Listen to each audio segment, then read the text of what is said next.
Hello and welcome to Grid Talk. My name is George Howson and today we're here to preview the 2023 Brazilian Grand Prix. This is episode number 346. Joining me today we have Formula Talk's Sophia Richmond. Hi. The man behind AHGP, Aaron Harper. Good evening. And co-host of the Paddock Pals podcast, it's Warren Schorr. How's it going, everyone?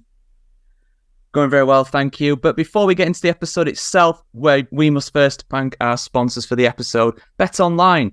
BetOnline is your number one source for all your betting needs. Get the latest odds, lines, matchup reports for baseball, boxing, golf, and lots of more. BetOnline continues to be the fastest and easiest way to place your wagers, including live betting from your favorite casino and card games, available to play right now from your phone. Head over to the website, use your mobile device to sign up today and get in on the action. Remember to use the promo code BELIEVE, that's BLEAV, for your 50% welcome bonus on your first deposit.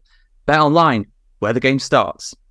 And today, unfortunately, Warren, we are going to start with the American team. We're going to start with Haas, who have recently dropped to the bottom of the Constructors' Championship after AlphaTauri's recent rise in Mexico. We've hypothesized about it for quite some time now. We thought that maybe a Haas would drop down to the bottom, but now it's happened, and with their current form at the moment, it's hard to see how they're going to pick themselves up. They're 4 points behind both of the Alpha teams. Is there any hope heading into Brazil, which is a race that, shockingly, 12 months ago, Kevin Magnussen actually managed to get pole for? Yeah, I don't think they're going to get pole this year. That's unless it rains again, they get the same situation. But even then, I don't think so. No, I don't think there's a lot of hope going on there. And I would also say that they are probably if you rank American teams, they'd be at the bottom of the American list ranking. I'd say Williams might people more are in on them than Haas here in the States, just based on what I saw at the race in Austin. But no, they don't do anything well. I'm sorry. I've been saying it for a while that Gunther, like, everybody loves the character that Gunther is, but as a team principal, he just is not a good team principal. You thought going into last year when they tanked 2021, all right, that's fine. They come back with a strongly decent start in 2022 of the card, no developments throughout the season.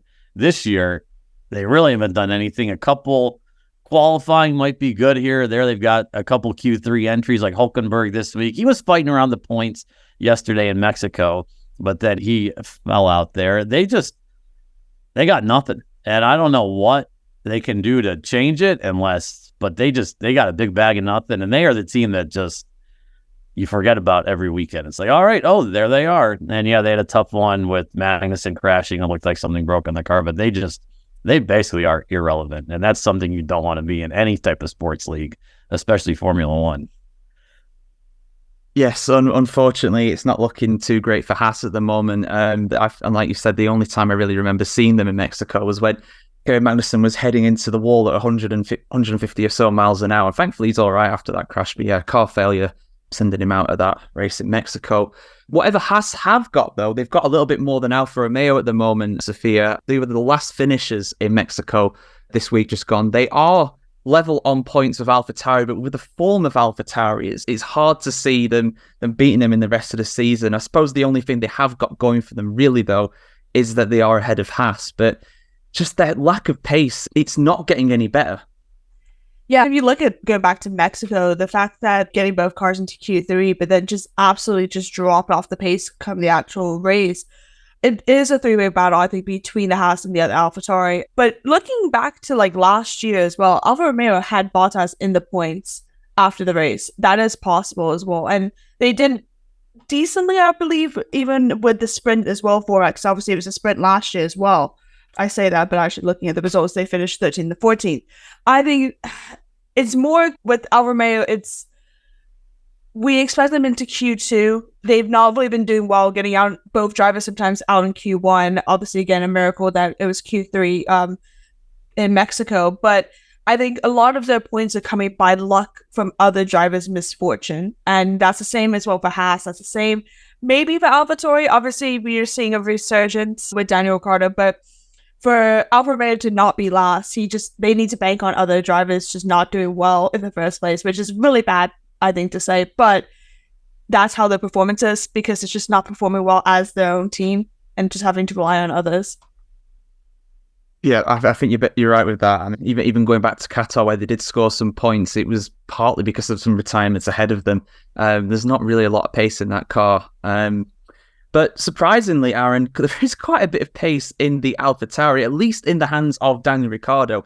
Only his second race back in Mexico, qualified P4. I'm not sure if Sergio Perez and Daniel Ricciardo swapped cars and just changed up the paint schemes or something, but he was on the same road as Max Verstappen at the start. And if anything, he was unlucky to finish 7th. He could have finished a lot higher up had there not been that red flag. How do you see the fortunes going into Brazil? Obviously, it's a very different circuit. Perhaps the Mexican circuit suited the car very well, but the signs are looking positive for them to pull out a gap between them and Alfa Romeo. Yeah, and they'll be buoyed, full of confidence heading into Brazil, and it's a circuit where they've had success as Toro Rosso before Pierre Gasly getting a second place, I believe it was, in 2019. So they've got some form in historical context around the Brazil circuit. I think Daniel Ricciardo is getting back to his best because he seems happier than he's ever been in that car all of a sudden. They brought some upgrades to it, and it's just given him the confidence that he needs to drive the car in the way that he wants to, something he never found when he was at McLaren. And a happy Daniel Ricciardo is a fast Daniel Ricciardo, and we saw that in Mexico. If the AlphaTauri is set up well, bear in mind they've only got one practice session to do that. If they can nail the setup this weekend for the sprint, and there's definitely double points finish for Ricciardo on offer in terms of scoring in the sprint and in the race. Tsunoda has shown flashes of speed, but he needlessly got himself tangled up with Piastri on Sunday. Brazil's a race where things tend to happen because the cars are very close. Tsunoda needs to keep his nose clean and just use his natural pace. He doesn't need to be quite so aggressive. And then we hear his frustration come out on the radio. But that's a result of him being impatient and just trying to get to the end point before he's made the journey, if that makes sense. So he can learn from Daniel Ricciardo, just build his weekend, build his pace. And then if they've got two drivers who are doing a good job and are on form, absolutely a possibility that they'll score with both cars in the Grand Prix. And like I just said, Brazil is a place where things happen. Yeah, last year we had a Haas on pole position. All the bookies lost money on that. Yeah, definitely not a result that we expected there. This was K-Mag getting the pole position. It's the most K-Mag of K-Mag results, I think, as well. Just an absolute blinder once a season. He had that pole there last year, which was just ridiculous, really. Yeah, I think it's a shame for Tsunoda as well. I think he probably could have got points if he didn't crash doing that overtake. I don't know why he did that. Like you said, Aaron, probably just a bit of an experience. Real shame, but hopefully you have a better weekend this weekend coming up. Next up, we've got Williams, Warren, and I really didn't expect them to get points in Mexico. I know there's a very long straight, which really suited the car, but there's a lot of areas that require good downforce on the car, especially at high altitude. But the Williams did well. I think Albon got 9th in the end. Sargent got points, obviously, in his home race in the US a couple of weeks ago. It's looking all right for Williams to potentially upset the order again this weekend. Yeah, I do agree with that. And I know the whole practice thing of when different teams with different engine powers up and this and that, but Alex was top 3 in every practice session. That it wasn't just a one-off in FP1, it was all 3 of them.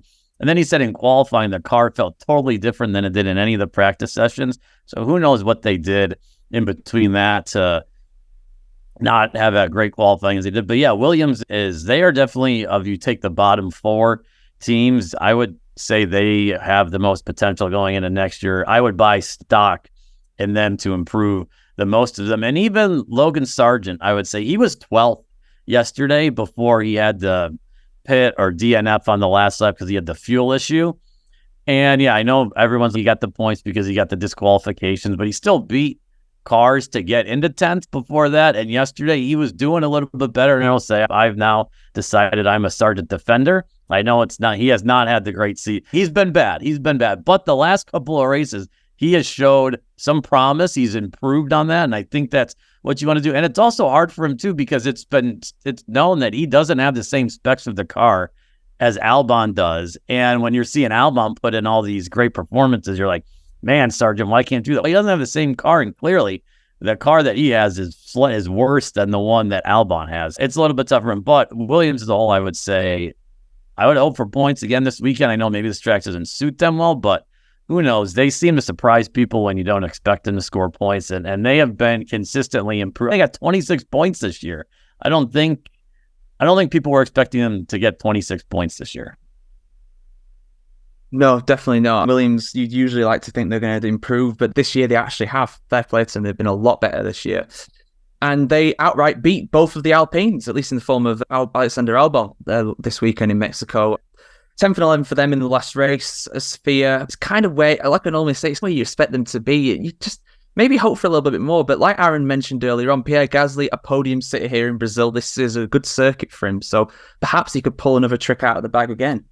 Definitely. Again, looking back to last year, Fernando Alonso finished 5th. Ocon finished 8th in the race.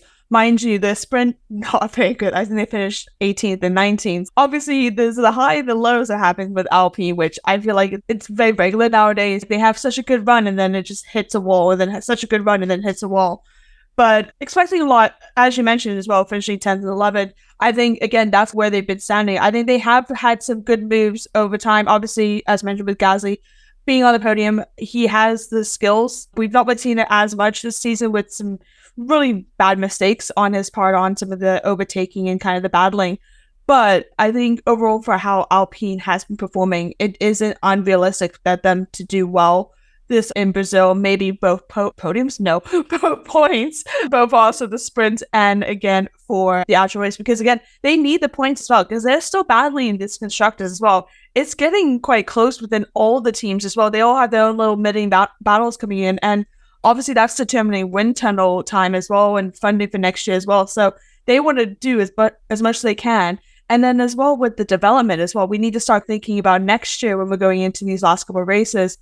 Obviously upgrades are still taking place. Some people are still taking some PU changes as well.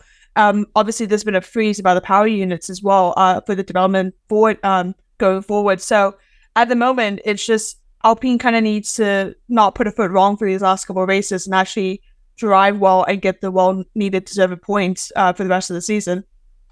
Yeah, and on top of that as well, it's fairly close in the Drivers' Championship between Ocon and Gasly, just 11 points between those two guys. Gasly with a decent advantage there, but obviously they'll want to come out as top dog at the end of the season, as this first season as teammates. But before I go into the team that's 5th place in the Constructors' Championship, I will mention that if you guys can head over to Apple Podcasts or Spotify and give us a 5-star review, it'd be very much appreciated. We do have a lot of reviews on there, but any support you can give us would really help us climb the rankings. And if you're one of the 72% of people who aren't yet subscribed to our YouTube channel, please consider helping us out with a like and subscribe over there. Most episodes are recorded live. This is not one of them because it's a preview show, but the qualifying review, the sprint review, the race reviews, they're all done live and not long after the event itself. Yes, 5th place in the Constructors, Aston Martin, Aaron. And we were just talking before we came on the show, before we started recording, I should say, that arguably, despite how good Aston Martin were at the start of this season, you could argue that compared to this time now, compared to 12 months ago, the car is worse. And it just seems to be getting worse and worse. Obviously, neither of Alonso or Stroll finished in Mexico, but it didn't make any difference anyway. They were running down at the back anyway. They were behind I think they're even behind the Alfa Romeos for most of the race. It's a really sad turn of events for a car and a team that was the only one that was challenging Red Bull at the start of the season. It's such a fall from grace. They are so lost in terms of the development direction. Everything they put on the car just doesn't seem to work. Makes the car go slower. There's a fundamental problem somewhere that they've put something on the car, and whatever they're doing now might be working, but something in there is holding it back. It's that they've got a parachute as they go round the lap, and it's just slowing them down and slowing them down. I'm looking at their form since the summer break, just one top 5 finish, which was Alonso's 2nd place in Zandvoort in the rain, and that was probably all Fernando Alonso. I have a love-hate relationship with Fernando. Sometimes he does some things that are fantastic and I'll go, yes, he's amazing. And then he does something that makes me go, my word, you just, I can't have any words for you at the moment that are broadcastable. It's been one of those seasons for Aston Martin where they've started really well, and we've seen it before with teams. They have a really strong start and then they just vanish. And they don't seem to be able to pop their head above the parapet and show that there's any sort of resurgence. They might prove us wrong in Brazil, but look, Ferrari have found their mojo in terms of developing the car, not making a mess of pit stops and strategy, and generally being all right. Mercedes are improving. Things they put on the car are working. McLaren could just turn up and have a rocket ship anywhere, and they've got two drivers who can really do some damage. The big problem for Aston Martin has been Lance Stroll. It's well documented. Ironically, he was stronger at the start of the season, just after he'd broken both wrists, than he is now. And it's all a mess. And there's rumours flying around that Lawrence Stroll's going to sell the team, Fernando's going to retire, and everyone's speculating about where Lance Stroll's career is going to go, whether it's going to stay in Formula One or go to the hypercar program. Everyone will have their opinion on that. But the crux of the matter is, right now, neither driver is able to deliver the results that Aston Martin need because it's already gone. They've given up on fourth place. McLaren have just sailed past them with absurd ease. And there's just seemingly no light at the end of the tunnel. You can put this up when they win in Vegas or something, just have that ready. But I don't see them really challenging even a top 8 finish in Brazil. It's going to be very difficult for them this weekend. Yeah, Aston Martin will very much be hoping for a repeat of what happened in your F1 manager save, Aaron. I believe that Lance Stroll actually managed to win the Las Vegas Grand Prix in 2023. We have a saying I'm a big football manager player, and we have a saying only in FM. That's very much an only in F1 manager thing to happen, because right now it's just not happening. And yes, Lance Stroll absolutely has been terrible this season, but when Fernando Alonso, in my mind, one of the greatest Formula One drivers in terms of pure pace ever. Say what you want about him outside of the car, about him causing turmoil and tearing teams apart from the inside. You just put in terms of pure pace, he's one of the fastest ever, even in his 40s. And for him just to be down there at the back again, it always seems to happen to him. It happened to him at McLaren. It happens to him all the time wherever he goes. But I don't think this is his fault. It's a really sad state of affairs. The only saving grace at the moment for them is that Alpine is so far behind they can't catch them. But 5th place in the constructors from 2nd early in the season, that is a huge fall from grace. It really is. And going the other way, which makes me very happy, are McLaren up in a relatively solid 4th now in the constructors. About halfway through the Mexican Grand Prix war, and I was thinking it was not going to be a particularly good weekend for McLaren. But Lando Norris, I think Martin Brundle said in the commentary that he was driving like a man possessed. And absolutely, I don't know what he had for breakfast that morning. I don't know what happened during the red flag period, but that guy was driving out of his skin to get a 5th place by the end. And the car as well is doing very well. So again, there could be, if they get a better qualifying, there could be potentially a podium on the cards from this weekend, I think. Oh, I think they're like a podium. They're in the podium running with their car every race. They have been since basically the summer break, and even before that. Since Silverstone, really, they've been on the podium fight. Lando's run of 4 podiums in a row ended yesterday. I will say before the race, I had some friends over there. What's your prediction? I said Lando's going to get top 6, and I was just like throwing it out there. Maybe it happened. And then it was actually happened. I was like, oh, look at this. What a move this was. I didn't really think it had a chance to work, but yeah, he was amazing. That car, again, we just talked about Aston Martin, how bad they've been. McLaren's had the reverse. And I know I haven't been watching Formula One as much as you guys, but I think it's pretty rare that you see a car turn into not really getting out of Q1, maybe potentially Q2, not really a Q3 threat at all. And then it could turn into, it won a sprint race. And if the sprint race was the format, if they flipped the formats in Austin, Lando would have won the sprint race. If they flip those races around, I think it's pretty rare what they've accomplished this year, the car development. And they just opened up their new wind tunnel too. So next year they have to be, if you're looking at a team to be a challenger next year, they got to be right up in the conversation, I would think. And they're a challenger for podiums going the rest of the way. And it really is remarkable. It is. And it's exciting when you get more teams up there. It's always going to be exciting because, as we know, the season's been a little bit, at least at the win, at the top of the podium has been pretty much set in stone every week. But the other fights have been good to watch, and McLaren have stepped up to the table and they have delivered. And again, do they have the best driver pairing on the grid? They got to be one of them. They got to be close in the argument. Lewis and George probably, and Mercedes maybe is probably the best, but I'm not the biggest Russell fan out there. But Piastri and Lando's got to be top 3 potentially. It's up there. think in terms of potential, I don't think there's any doubt they've got the best. They're both so young. Piastri's 21, Norris is 24. They've got at least another 15 years in them each. Piastri maybe 20 years with the longevity of some of the drivers these days. No, it's fantastic. And McLaren did a similar thing last season, but it's plateaued after the second third of the season. But at the moment, they're just getting faster. Whatever they're doing to that car, it's working.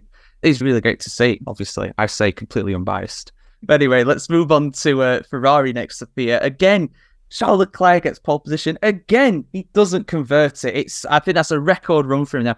I think it was Tom Horrocks said on one of the shows recently, that guy's got 25 poles or something. And 5 wins. He's got less wins than Sergio Perez. Now, I think a lot of that, especially this season, is down to Ferrari just setting the car up for qualifying rather than the race.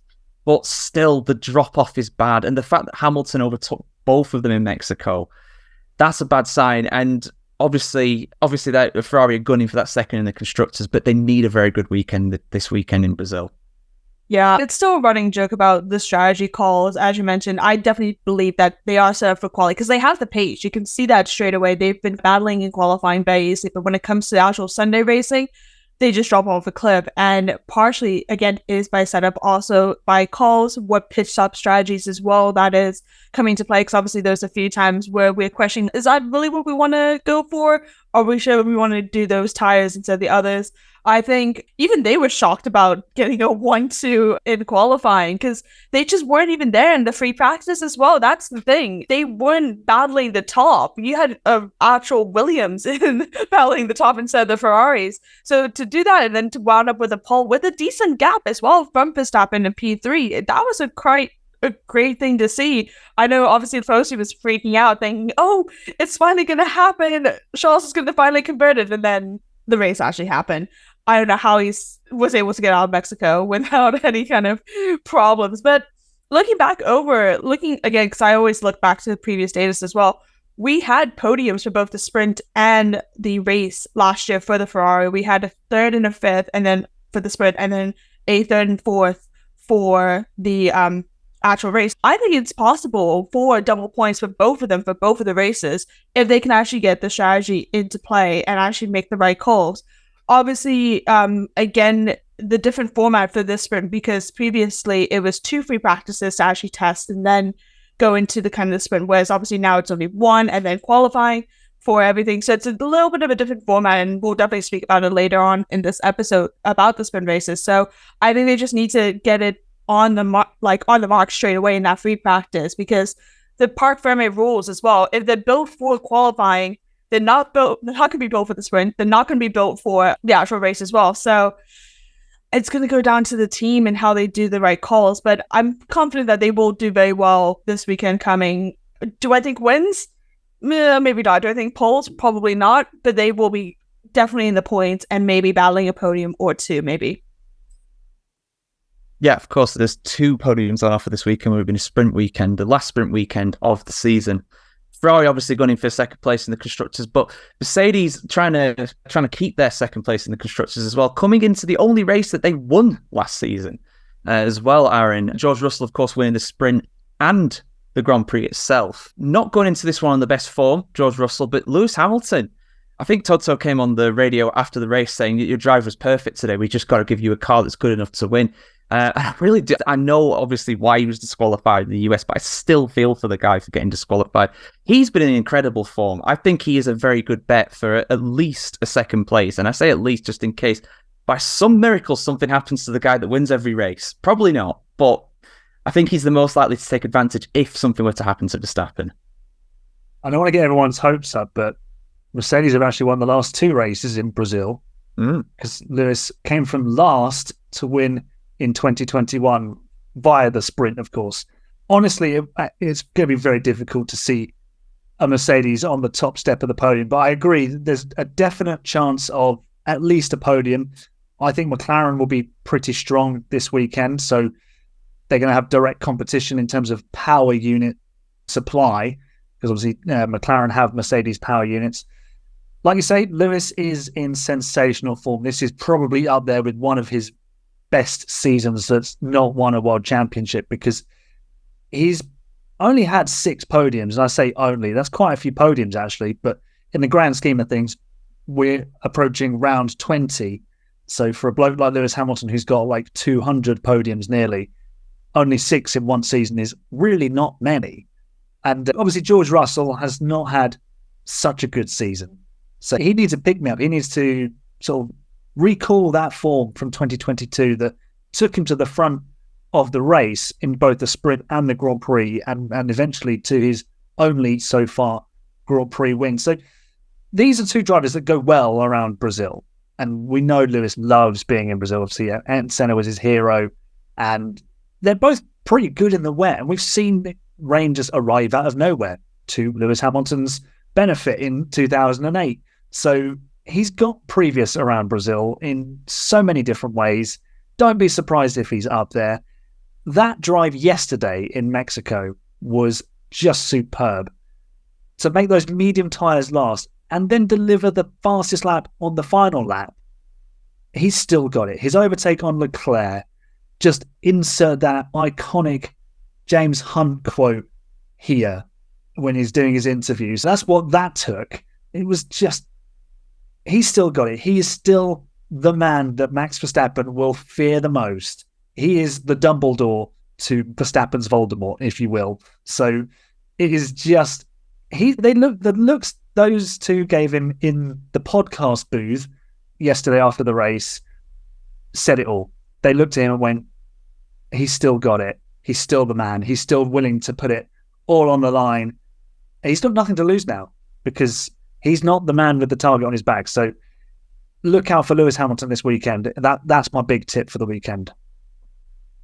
Yeah, and I echo that as well. Obviously 15 years ago when he won his first World Championship in Brazil, the fans there were, let's just say, not with him. But nowadays, especially since there's no Brazilian driver on the grid, he is almost like the home driver in Brazil. They love him. They absolutely love him there. Partly because of his admiration of Senna and partly because he's so bloody quick. And that drive in 2021 as well, like you said, Aaron, the whole weekend was just one of the best weekends, I think, in the history of Formula One. To do what he did was just unbelievable. It's going to take a small miracle for him to win this weekend. But like I said, if anything happens to Verstappen, I think Hamilton is the hot favourite to be able to take advantage of him because of that. But we shall see what happens. And next up, let's talk about Red Bull, the guys that are very much on a high, or at least one of the drivers is very much on a high. How Max Verstappen making it 16 wins for the season. Last time out in Mexico, Warren. Sergio Perez, though, I have to talk, because I wasn't on any of the shows for the qualifying or the race. I have to mention Sergio Perez. I know there was a bit of a debate in the race show yesterday where Tom Downey was asking whether people thought it was a racing incident or it was Perez's fault. For me, it was 1,000,000% Perez's fault.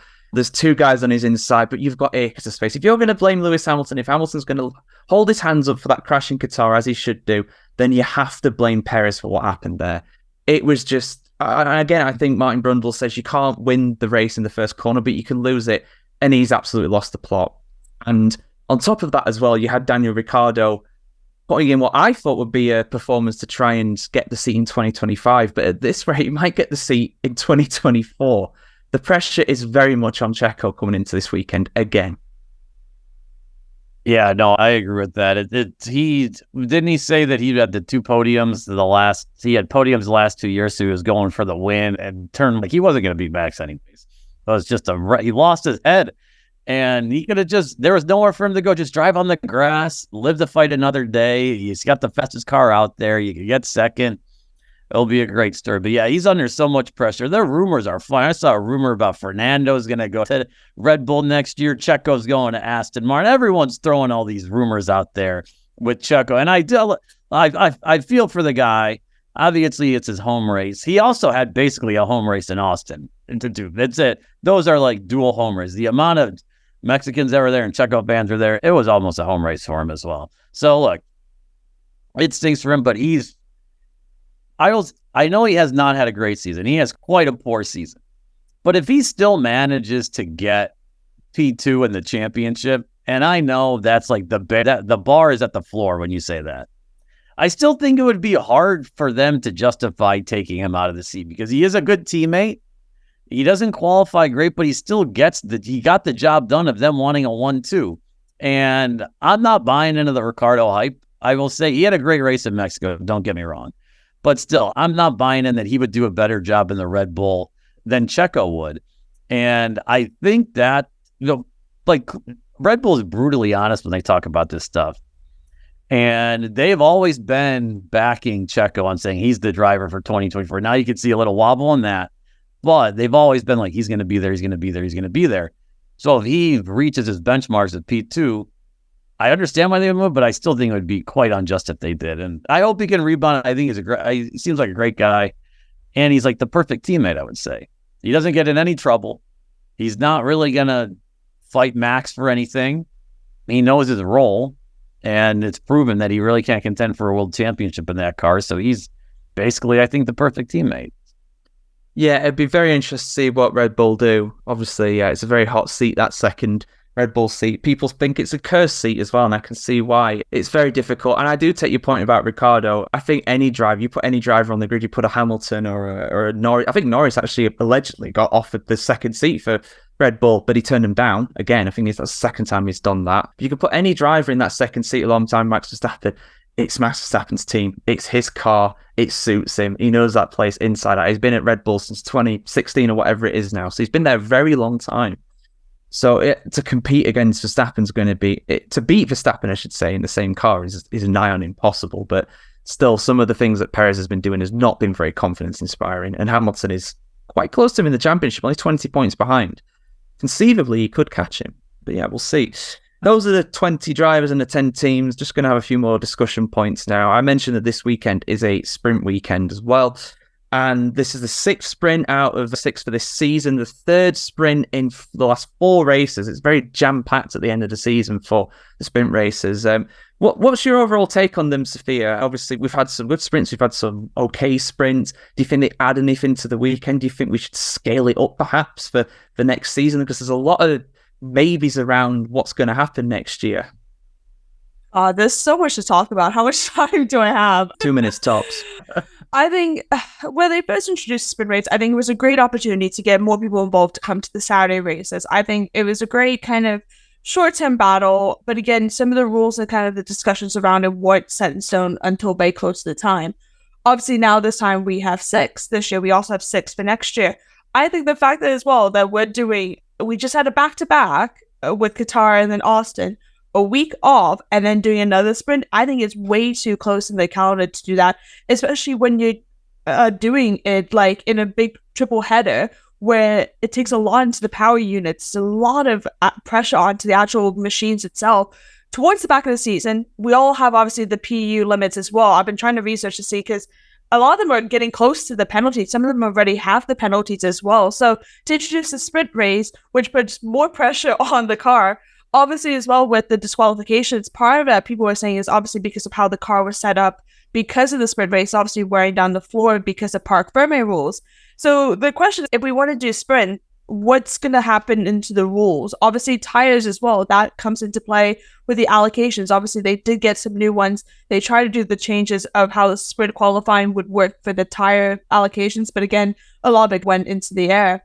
I think they should, and I mentioned a few times as well, they should follow F2 and F3 rules where they do a single qualifying and reverse grid that and then do the points for that. I think that makes it a lot more interesting because right now this season we already know Max, besides obviously Oscar's win as well, like Max is more consistent racing in both the sprints and the actual race. However, putting some of these other contenders up at the front and also getting the well-needed points they need for their team and for their own championships where they might not have the opportunity to do it in an actual race also puts a lot of more excitement into it. When it comes to 6 sprint races, I think it might work, but again, it's where they put them.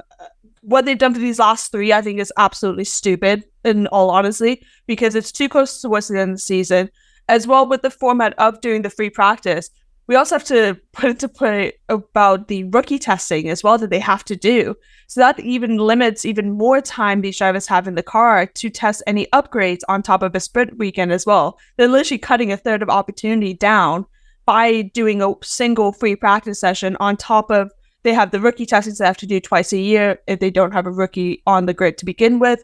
There's just a lot to play with. And maybe separating it so it doesn't affect the championship might be the way to go. Do the reverse, change how the points allocation is. We don't know, but it helps with the Saturday. It gets more fans in, which I think is a great thing. But now I feel like it's too oversaturated, and even fans, obviously Christian Horner's complained about it, Toto's complained about it themselves as well. But it affects the drivers, it affects the engines, it affects the team. It's just too much on some of these heavy weekends.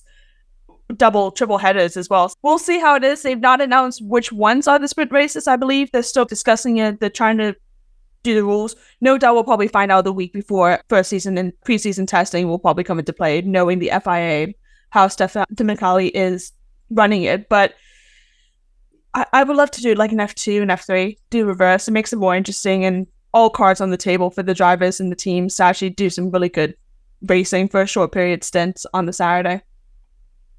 No, I'm with you. I think they should absolutely do it the way they're doing in the sports series in the F2 and the F3, but they won't. They absolutely won't. No way. That they would never do that. It's pure. It's just you'd have all the top teams complaining about it and just never get through. Simple as that. Ferrari would veto it or something, even if they tried to get it through, which they wouldn't try. But yeah, there we go. And just for speaking from a media perspective as well, it just makes it so hard. We've had so many shows recently, which don't get me wrong, I love doing these shows, but imagine actually going to the races themselves. Imagine being the people. I remember I grew up, and when I was growing up, my dream job was to be an F1 reporter at every race. Now I honestly couldn't think of much of a worse job because you'd be away for so long and it's so much effort. I'm sure the people who do it love it, of course, but it is such an effort. And then with the mechanics and everything on top of that, the lengths they're having to go to in this end of the season is just something else. And I think they should definitely spread out the sprint races, not our 3 and 4 races like we've had recently. Can I say something about the sprint race? Of course, yeah, go for it. Because I was at Austin for a sprint race weekend, and I'm going to be honest, for the fan, it's amazing. I don't think I could go to another, depending where the tracks are. It would be hard for me to convince if I'm just getting a normal ticket and not say I got lucky with some hospitality. It would be hard for me to convince to buy a ticket for a 3-day pass to go to a circuit that doesn't have a sprint, because the practice, while it is nice, you're just seeing them do laps, and that for a fan is quite boring to watch in person because there's not a lot of action going on. They don't pass you. There's all that stuff. But when you get the sprint weekend, you can go on Friday, see the practice if you want. You get qualifying. You can even skip the sprint qualifying on Saturday because you already saw it before if it's 95 degrees, which someone might have done on Saturday because they don't want to sit outside in the Austin. But then you get two races, and I know the sprint race is boring and it gives away a lot for the race, the full race. That's why I think they should just say, hey, Parc Fermé should just be for the qualifying. You set up the card for qualifying, and this might be too hard. This could be me talking out of, I don't know what I'm talking about, but can't they set up the car differently on Saturday? Let that just be, it's already a standalone day to begin with, the qualifying and the race. Let them change the car to make it more interesting. They figured out what they had on Friday and Saturday. It should be a totally different setup if they want it to Sunday. That would at least make it more interesting and doesn't tip a hand. You could try something out. If it doesn't work, it doesn't work. Great. You go back to what the car was on Friday. So that could be something there because it gives it away. But from a fan perspective, the sprint race is, if you're going to one, look at the sprint weekends and where it is, because it is great. There's basically action every single session. And as you said, it's for the fans. On TV, it could get boring, but if you're buying the ticket, it is, from first to end experience, it's great. It's awesome. No, that's an interesting point you mentioned there, Warren. And I actually think that's a very good idea as well, taking the cars out of Parc Fermé just for the Saturday, just going for something, just pure race pace or whatever. I would like to see that. That'd be very interesting. The worst that could happen is it just be the same as what it would be anyway. Let's give it a go. Why not? And I'm always up to hearing your guys' suggestions as well. Head over to our socials at Grid Talk UK. You can find us anywhere where there's the @ symbol, Twitter, Facebook, Instagram, Threads, TikTok. We're on all of those. You can hit us up in any of those anytime. And Aaron, just quickly as well, I did mention, obviously we've mentioned some of the history of Brazil. We have Howson winning his first championship there, but how special of a race is this? And despite what Helmut Marko may say, this is the only Formula One race in South America. So that makes it very unique as well. And it's an awesome track. I love it. It's one of those circuits that mixes the classic old schoolness of the Formula One heritage with sort of the modern day need for action all the time. and the atmosphere, and it blends them together beautifully. And you've got this wonderful setting. It's on a hill, and if you're in a good position, you can probably see a majority of the track. In the background, you can see downtown Sao Paulo. It's named after literally its location between lakes, Interlagos in Portuguese. So you get this wonderful aura around the circuit. The first few corners are technically challenging. They're going downhill. The car is diving. It's a great overtaking opportunity, grip across the circuit.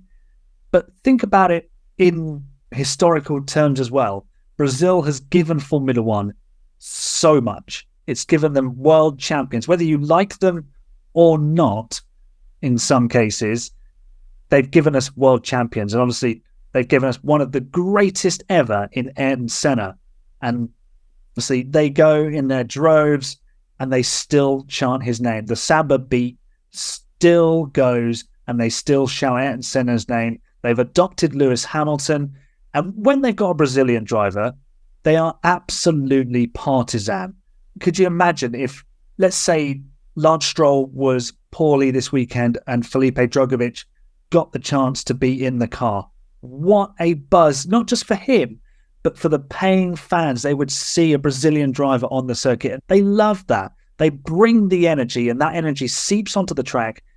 And there's always something happening in Brazil. Like last year, we had a brilliant sprint and Grand Prix weekend with a new winner.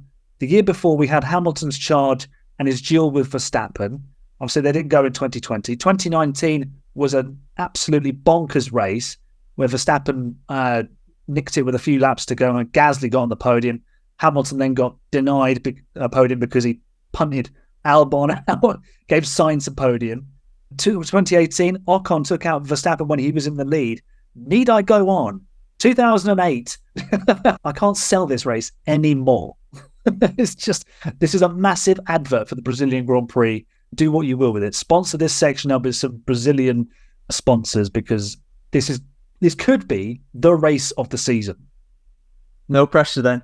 It's now going to be the dampest squib race. No, don't say that. Don't say that. I'm really looking forward to it. And I'm so glad Brazil's continuing on the calendar as well, because I remember it wasn't a threat for a while. And there was rumours about us going to what looked like a car park in Rio de Janeiro. But thankfully, Interlagos is here, and it's here to stay as well. And long may that continue. And let's get into our predictions for this weekend. I want predictions for pole position, the sprint winner, top three in the actual race, and a bold prediction if it's not already covered by those. Warren, do you want to start us off with that? Yeah, I'll say 3 in a row poles for Charles Leclerc. The Ferrari is, as we said, sets up for qualifying. They don't really care about the race, which is a bold strategy, but they like the qualifying. So he'll get pole. Sprint winner, I'll say Lewis next to sprint. He's due for something. He's been great, as we said, great form. And then the top 3, I'll say it's going to be Max wins on Sunday, shocker. Then it will be Lando gets back on the podium. And I'll say that Carlos Sainz. Aaron, something nice I said about Carlos Sainz. You don't really hear it from me that much. He'll nick a podium as well somehow in the race. And my bold prediction, I will say that Williams will score. They'll score more than 1 point this weekend. I like that. Those are good predictions there, Warren. Sophia, same to you. A bit similar to Warren, I think. I definitely do also think Charles will take pole. I think for the sprint, because I feel like this might be a bold, but I got a better bold. I think Perez might take the win in the sprint.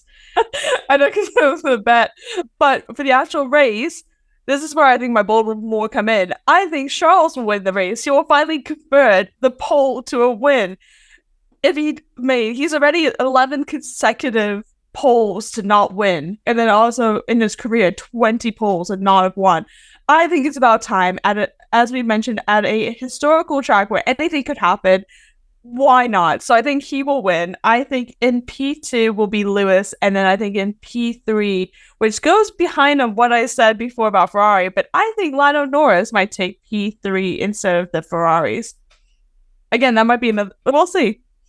I hope that comes true, because then I don't have to order that sombrero. Aaron, what are you saying? Are you backing Perez for a win this weekend? Absolutely no chance of that. Sophia, what have you been drinking this evening? Does it count? Because it's a sprint. Is a sprint No, it actually doesn't win count. now? No, we spoke about this. It does count. Tom Downey said it counts, and that's all I need to know. And Tom Morris, when we brought that up, he said he accepted it. It's all good. All right. Okay.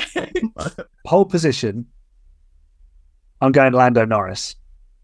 Lando, he was excellent yesterday in Mexico, and he's had the pace. He probably would have been on the front row had he got qualifying right in Mexico. So I'm going to go with Lando for pole position on Friday. Sprint winner, Verstappen, unfortunately. And then my top three will be Verstappen, Norris, Hamilton. But my bold prediction is that Lando Norris wins his first race. I don't know what I want to happen more. Norris winning his first race or Perez winning a race this season. These are incredible predictions. I wasn't going to do mine, but I will do. Let's say I'll go for Charles Leclerc for pole. I'll go for sprint win. I'll go Checo Perez. I'm not the first to say it on this podcast, so I'm not by myself on this one. I'm going for the Grand Prix win. Really hard to look past Verstappen. It really is for across the race distance. But I'll go for Carlos Sainz for an outside bet for second. He does well in Brazil. He's had a few good results here over the years. And third place, I really want to stick Lando Norris on the podium, but Hamilton's in too good form. I'll go for Hamilton for third. It's going to be a really good race this weekend, though. I really do feel that. And yeah, if you want to hear more from our panelists, time to plug our outlets. Sophia, I mentioned that you are part of Formula Tour. What is that, and where can people find it? Yeah, so it's our sister show. I host with Tom Downey most of the time, but obviously we've had some great guests over this season so far. So we pretty much talk about anything that's not F1. We just finished our F1 Academy review. We've been talking a bit about IndyCar, Formula 2, Formula 3. We are going to do a Macau special as well, because there's a lot of drivers in Formula 2 and Formula 3 that will be racing for the 70th anniversary for that. So we'll be discussing that, and obviously some IndyCar news. You can find us where you listen to Grid Talk, where, as mentioned, it's on our sister show. You can also find me with everything F1. I do articles again for F2 and F3 kind of base, and that is at Join EF1 on all social media, or the website, which is www.everythingf1.com as well. Yeah, and on top of that, the Abu Dhabi round of F2 will be happening soon as well, in just 3 weeks' time, I think, something like 3-4 weeks' time. Warren, I've mentioned that you are one half of Paddock Pals. What is that, and where can people find it? It's my cousin Rachel and I do a little podcast. You can find it where you listen to your podcast at Paddock Pals, on the socials, TikTok as well. If you want to hear how our time was in Austin, who we met the Williams. She met James Vowles. I met Jenson Button. We got a picture of Jenson Button. You can hear about that, how our experience was in Austin. If you're interested in going to the race, we gave out some tips or stuff that we would do or what we thought of the whole thing. So yeah, we're on the socials as well. Instagram, Twitter, TikTok, Paddock Pals Podcast. That's where you can find us. And we'll be doing our Mexico recap. That'll be out later tonight, or I guess tomorrow, for everybody out there. Yeah, definitely go check out those shows. It'll be fascinating listening, going over how it was on Coaster this last week. And 440,000 people went this week. And then 2 of them were the Paddock Pals. Aaron, I've mentioned that you are the man behind AHGP. What is that, and where can people find it? According to my description on YouTube, I play F1 Manager to show Ferrari that it isn't as hard as it looks. And I'm doing that with Mercedes. And yeah, depending on when this goes out, this week's videos are Season 2 in Zandvoort, Season 2 in Italy, and Season 2 in Baku. The title race is heating up in that series. And yeah, basically I show you that it's not really that difficult to manage an F1 team, is it, Ferrari? Yeah, Aaron is a Mercedes fan, as you may be able to tell from some of these remarks in the show. And if you want to hear more from us, Grid Talk is available on YouTube, where most of the episodes are recorded live. Not this one, this is a preview show, as well as Amazon Fire, Spotify, Google Podcasts, Apple Music, Verbal, and Pocket Casts. Just search for Formula One Grid Talk on all of those, and you can check out our big back catalogue of shows.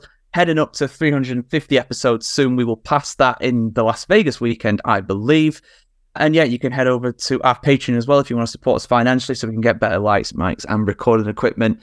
And yeah, also head over to our YouTube channel to make sure you are the first one that subscribe to to hear when these episodes go live. Over 2,000 subscribers on there now, which is fantastic. And we will be back on Friday, 8 p.m. UK time. That's 4 p.m. Eastern. The clocks haven't gone back for America yet, so it's 4 hours difference for the moment. Well, yeah, we're back at that time on Friday to analyse qualifying for the Brazilian Grand Prix.